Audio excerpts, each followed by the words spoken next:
It all started on that fateful Thanksgiving evening, a night I thought would be like any other family gathering, filled with laughter, awkward silences, and overcooked turkey. But this time, it turned into something far darker than I could have imagined. You see, I had spent weeks planning the perfect dinner for everyone, ordering a massive bird from the local butcher, buying organic vegetables because my mom only eats clean food, and even splurging on expensive wine to impress my dad. I figured, after everything I've done for them over the years, fixing their roof, paying off medical bills, bailing out Kevin's car loans, it was the least I could do. Little did I know, gratitude wasn't exactly on the menu. As we sat around the table, plates piled high with stuffing and cranberry sauce, my mom handed me what she called a special gift. At first, I thought it might be some sentimental keepsake, maybe an old photo album or one of those cheesy World's Best Son mugs. Instead, it was a thick binder titled, "If You Want to Eat With Us Again." My stomach dropped as I flipped through its pages. It wasn't just a set of guidelines. It was a full-blown rulebook dictating how I should behave at future family gatherings. No talking about work? Fine. No making sarcastic comments about Aunt Linda's burnt pie? Sure. But then came the kicker. Buried deep in the last section was a clause suggesting that if I wanted to remain part of the family, I should consider transferring ownership of my assets to my parents. I felt like I'd been punched in the gut. How dare they treat me like this? Like I was some kind of ATM machine they could program with rules. And then, as if things couldn't get worse, I stumbled upon an email thread between my mom and Aunt Susan while scrolling through her phone later that night. Yes, I admit, I snooped. They were discussing cutting me out of the will entirely, calling me a financial burden who doesn't understand family values. That's when it hit me. They weren't just controlling me emotionally. They were plotting to take everything I owned. 2 months later, on my mom's birthday, I decided it was time to give her a special gift of my own. I sent her a formal notice informing her that I was reclaiming ownership of the house they lived in, a property legally transferred to me years ago during a tax restructuring deal. The look on her face when she opened the envelope was priceless. Betrayal? Shock? Fury? Oh, it was all there. She screamed at me, accusing me of being selfish and ungrateful. But inside, I felt nothing but relief. For once, I wasn't bending over backward to please them. This was war, and I was ready to fight back. The room felt suffocating as I held the binder in my hands, its glossy cover mocking me with every word.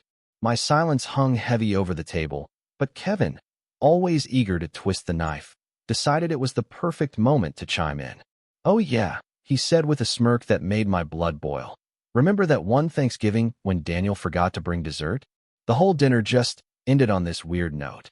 Everyone laughed, their voices sharp and grating, like shards of glass slicing through what little dignity I had left. I stared at him, then at the rest of them, realizing how calculated this all was. It wasn't just about the binder. They were ganging up on me, isolating me further, making sure I knew where I stood, or rather, didn't stand, in this family. My mom leaned back in her chair, crossing her legs casually, as if she were hosting some kind of intervention instead of dismantling her own son piece by piece. "It's constructive feedback, Daniel," she said sweetly, her tone dripping with condescension. Constructive? Was that really what they called this? A manual dictating how I should exist around them? I wanted to scream, to throw the binder across the room, but I forced myself to stay still, biting down hard on my tongue until I tasted metal. And then came the final blow, from my dad, who rarely spoke unless it was something cutting. He took a slow sip of his wine, set the glass down deliberately, and looked at me with cold indifference. "If you can't take some feedback," he said, his voice low and steady, "maybe it's better if you don't come next year." The words hit me like a freight train, knocking the air out of my lungs. Maybe it's better if you don't come next year. As if I hadn't spent years bending over backward for them, pouring every ounce of energy into keeping this fragile facade of a family intact. I thought about the nights I'd stayed awake worrying about their bills, the times I'd handed over chunks of my paycheck without hesitation, the holidays I'd single-handedly funded while they acted like it was nothing. And now, here we were, a group of people who shared DNA, but nothing else. They weren't just dismissing me. They were erasing everything I'd ever done for them. In that moment, I realized something horrifying. No matter how much I gave, it would never be enough. Not because I failed, but because they didn't want gratitude. They wanted control. As I sat in my car that night, the binders still burning a hole in my mind, memories I'd long buried began to surface. Memories I had tried so hard to forget. There was the time, years ago, when I stayed up all night fixing the roof after a brutal storm ripped it apart. By morning, I was drenched, exhausted, and running a fever so high I could barely stand. Instead of gratitude, what did I get? A phone call from my mom asking if I could cover the medical bills since you're already handling everything else. Not a visit. Not even a "how are you feeling?" Just a cold calculation about who would foot the bill. But that wasn't the worst of it. The betrayal cut deeper when I discovered the truth about the money I'd sent them for home repairs. I remember sitting at their kitchen table, handing over a check with shaking hands, thinking I was finally doing something meaningful for the family. "This will fix the house," my mom said warmly, patting my shoulder. Except it didn't. Months later, while visiting unannounced, I saw Kevin pulling into the driveway in a brand new luxury SUV, a car they claimed was leased but clearly wasn't. When I confronted her, she waved it off as if it were nothing. "Kevin needed it more than the house needed fixing," she said casually, as though my sacrifice meant nothing compared to his convenience. And then came the emails, the ones that shattered whatever fragile trust one still clung to. It was during one of those late-night insomnia sessions where I found myself digging through old files on my laptop, searching for anything that might explain why I always felt like an outsider in my own family. That's when I stumbled upon an attachment I'd forgotten existed, an email chain between my mom and Aunt Susan. One line stood out like a dagger. "Daniel is good for money, but not much else. He never bonded with us emotionally." My chest tightened as I read it again and again, each word sinking deeper into my soul. Was this how they really saw me? Useful, but ultimately worthless? I spiraled after that. For weeks, I couldn't focus at work, couldn't sleep without replaying every slight. Every moment I'd bent over backward only to be dismissed. But just when I thought I couldn't take any more, my grandmother called. Her voice was soft but firm. "Danny," she said, "don't let them make you believe you're less than you are." She told me stories about how proud she was of me, how she'd secretly slipped me money over the years because she knew the rest of the family took advantage of me. That call saved me. It reminded me that there was still someone in this world who saw me for who I truly was. After uncovering those emails, something inside me shifted. I couldn't just sit there and let them keep taking without consequence anymore. So, I started documenting everything. Every penny I'd spent, every favor I'd done for them. I created a Google Doc titled Family Ledger and began filling it out meticulously. $12,000 for the roof repair after the storm, $4,000 for Kelly's surgery, $300 here for groceries when they were short, $500 there for Kevin's car repairs. By the time I finished tallying it all up, the total was staggering. $78, $364.57. $78,000 of my life poured into people who called me ungrateful and difficult. But then came the call from Grandma, a lifeline I didn't know I needed. Her voice was soft but steady as she said, "Danny, I've been sending you money through your Aunt Susan for years. Little checks here and there because I knew what they were doing to you." My heart stopped. She had been watching this whole time, silently trying to balance the scales. "Your mother doesn't see value in kindness unless it benefits her," she continued. "But I do. You're not alone in this fight, sweetheart." Hearing that broke something open inside me. Relief mixed with anger, gratitude tangled with grief. For years, I thought I was fighting this battle by myself, but someone saw me. Someone cared. That night, I printed out the ledger and taped it to my wall. It wasn't just numbers. It was proof that I wasn't crazy, that their version of me, the cold, unfeeling one, wasn't real. I wasn't the problem. They were. And for the first time, I felt like maybe I could win this war. The moment I placed the foreclosure notice on the dining table, the air turned electric. My mom's hands trembled as she stared at the envelope like it was a bomb about to detonate. "This is insane," Kevin spat, his face red with rage. But I didn't flinch. I'd spent years bending backward for them, pouring my soul and my bank account into keeping their fragile world intact. Now, they had two choices: repay every cent I'd given them over the years or vacate the house that legally belonged to me. It wasn't just a demand, it was justice, a reckoning long overdue. Their initial shock quickly morphed into desperation. My dad tried guilt-tripping me, claiming I was destroying the family. My mom sobbed theatrically, accusing me of being heartless. But nothing cut deeper than Kevin's attempt to intimidate me. That night, as I lay in bed, my phone buzzed incessantly, unknown numbers flooding my screen with calls and texts. A stranger's voice growled through the receiver. "You think you're untouchable? We'll make sure everyone knows what kind of person you really are." They thought they could break me, but instead, they handed me all the ammunition I needed. I recorded every call, every threat, every venomous word spoken against me. By morning, I had compiled hours of evidence and sent it directly to my lawyer. When Kevin realized I wasn't backing down, he escalated. He posted screenshots of our private conversations online, twisting facts to paint me as the villain. But by then, it was too late. The truth was out: the emails, the ledger, the legal documents, all proof that I wasn't the monster they claimed I was. Instead, I was the architect of my own liberation. As the days passed, their panic grew palpable. For once, the tables had turned, and they were the ones scrambling to save themselves. The fallout hit like a hurricane, and my family didn't waste any time turning the screws. 2 days after I delivered the foreclosure notice, my mom called an emergency meeting, not just with immediate family, but extended relatives, cousins I hadn't seen in years, even Aunt Susan, who lived 3 states away. They gathered in their living room, armed with indignation and gossip, painting me as some kind of villainous mastermind out to destroy them all. "Daniel has betrayed us," my mom declared dramatically, pacing back and forth like she was auditioning for a soap opera. "He's trying to take everything from us: the house, our security, our dignity." Her voice cracked on that last word, and I could almost hear the collective gasp from the audience of distant aunts and uncles tuning in via Zoom. But it didn't stop there. Kevin took things to social media, posting long rants about how I'd stolen from the family and manipulated legal documents to seize control of the property.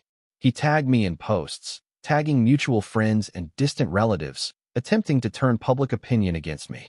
"Some people only care about money," he wrote cryptically under one post, accompanied by a blurry photo of me at Thanksgiving looking tired and disheveled.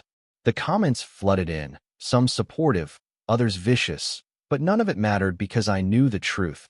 Every document they signed was legitimate, every signature verified. My dad, fueled by rage and humiliation, announced he was suing me for fraud. "You think you can get away with this?" he barked over the phone late one night. "We'll see you in court." For a moment, I felt a flicker of doubt. What if they found a loophole? What if they twisted the narrative enough to make me look guilty? But when their lawyer reviewed the paperwork, even he had to admit defeat. The title transfer was ironclad, filed years ago during a refinanced mortgage. My dad's threats dissolved into silence, leaving him humiliated and powerless. Amid the chaos, something unexpected happened. Kelly, Kevin's wife, reached out, not to defend him, but to ask for help. In tears, she confessed that Kevin had flown into a rage after learning about Grandma's decision to leave me the Tahoe house. "He hit me," she whispered through sobs. "He said it should have been his, not yours." She revealed she'd been planning to leave him for months, citing years of emotional abuse. But now she feared for her safety and her daughter's. Without hesitation, I connected her with my lawyer and helped her draft restraining orders. Watching her stand up to him was both heartbreaking and empowering. She wasn't just leaving Kevin, she was reclaiming her life. And somehow, knowing I played a role in freeing her gave me a sense of purpose I hadn't felt in years. Just when I thought the chaos was dying down, life threw me a curveball I never saw coming. It started with a phone call from Grandma, a woman half the family had forgotten still existed. At 86, she lived in a care home, quietly observing the world while everyone else acted like they were the center of it. "Danny," she said, her voice steady despite her age, "I heard what you did. About time you stood up to them." My throat tightened. She wasn't just talking about the foreclosure. She was referring to years of watching my parents and Kevin drain me dry. "Your grandfather left me the Tahoe house," she continued. "And now, I'm changing the will. You're getting it." I sat there stunned, gripping the phone like it might slip through my fingers. The Tahoe house? A place I'd only visited once as a child, its sprawling windows overlooking the lake, filled with memories of laughter that felt light years away now. "You've earned it," Grandma added firmly. "They've been taking from you for years, Danny. Not me. I see you." Her words hit me harder than any insult ever could. They were validation, truth, justice wrapped into one. But the surprises didn't stop there. Days later, an old cousin named Jenna reached out on Facebook. We hadn't spoken since middle school, but her message was clear and heartfelt. "Daniel, I'm proud of you. We all saw how they treated you. We just didn't know how to help. You weren't the problem. They were." Reading those words felt like finally exhaling after holding my breath for decades. For so long, I believed their lies, that I was difficult, ungrateful, unworthy. But now, piece by piece, people were proving them wrong. Then came eviction day. Kevin, desperate and unhinged, showed up at the house late at night, drunk and furious. He tried to break in, shouting threats about destroying everything inside. But he didn't count on the security cameras or the police arriving within minutes. When they cuffed him, his face twisted in rage, shouting obscenities that echoed into the quiet suburban street. Photos of him in handcuffs went viral online almost instantly, tagged with captions like "Entitled son throws tantrum after losing family home." His arrest became public spectacle, dragging our family's name through the mud. Watching the fallout unfold gave me no satisfaction, only relief. Relieved that Kevin's tantrums had finally exposed the ugly truth. Relieved that the world could see what I'd known all along. This family wasn't built on love. It was built on control, manipulation, and greed. And for the first time, I realized something profound. I wasn't losing a family. I was freeing myself. The clock struck midnight on the 30th day, and with it came the finality I'd been waiting for. My family, those who had once called me ungrateful, cold, difficult, were officially evicted from the house that had become their prison of entitlement.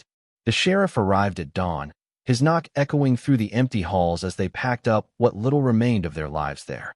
Mom cried, Dad cursed under his breath, and Kevin refused to meet anyone's eyes, his fists clenched like he wanted to punch something or someone. But none of it mattered anymore. They were gone, leaving behind a hollow shell of a home that had never truly felt like mine anyway. That same week, I moved into a small condo on the other side of town, a clean slate in every sense. Its white walls were bare but promising, its silence not oppressive but liberating.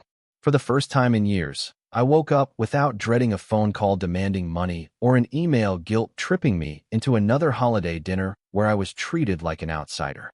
Instead, I brewed coffee, listened to music, and spent hours rearranging furniture until everything felt just right. It wasn't perfect, it didn't need to be. Perfection had always been their game, not mine. Thanksgiving came around again, and this time, I hosted my own celebration, for one. There were no rules, no expectations, no passive-aggressive comments about store-bought pies, which, by the way, I proudly bought. I made turkey, stuffing, cranberry sauce, all the classics, and even attempted pumpkin pie from scratch, though it turned out slightly burnt. Sitting alone at the table, I laughed at the absurdity of it all. Here I was, finally free, eating Thanksgiving dinner exactly how I wanted. No binder dictating my behavior, no voices whispering doubts into my ear. Just me, a plate of food, and the quiet hum of contentment. Then my phone buzzed, a text from an unknown number. "This is Ellie. Mom gave me your number. I just wanted to say thank you for everything you did. I know no one else said it, but I will." I stared at the screen, my throat tightening. After everything, after all the chaos and pain, someone finally acknowledged what I'd sacrificed, not just financially, but emotionally. I replied simply, "You're welcome. And don't ever let anyone tell you your worth depends on what you give them." A heart emoji appeared moments later, and though it was small, it meant more than words could convey. As I sat there, savoring the charred edges of my homemade pie, I realized something profound. Family isn't defined by blood or binders. It's defined by those who see you, not for what you can provide, but for who you are. And maybe, just maybe, I'd found that in myself. Looking back, I don't regret a single decision I made.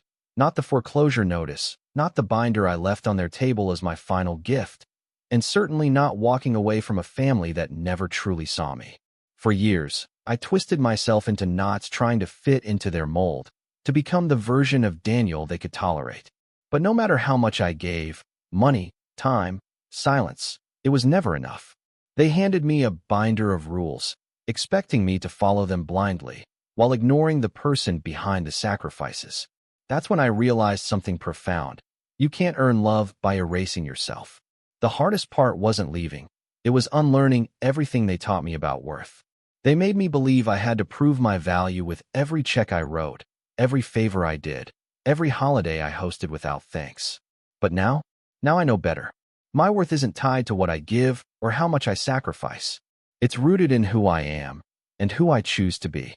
People ask if I miss them, if I wish I'd handled things differently. The truth is, I only wish I'd done it sooner.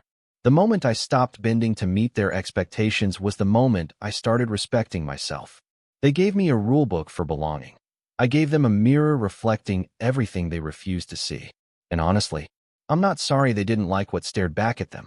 Real family isn't about binders or conditions. It's about people who accept you, not for what you can provide, but for who you are. And maybe, just maybe, the greatest gift I ever gave myself was realizing that.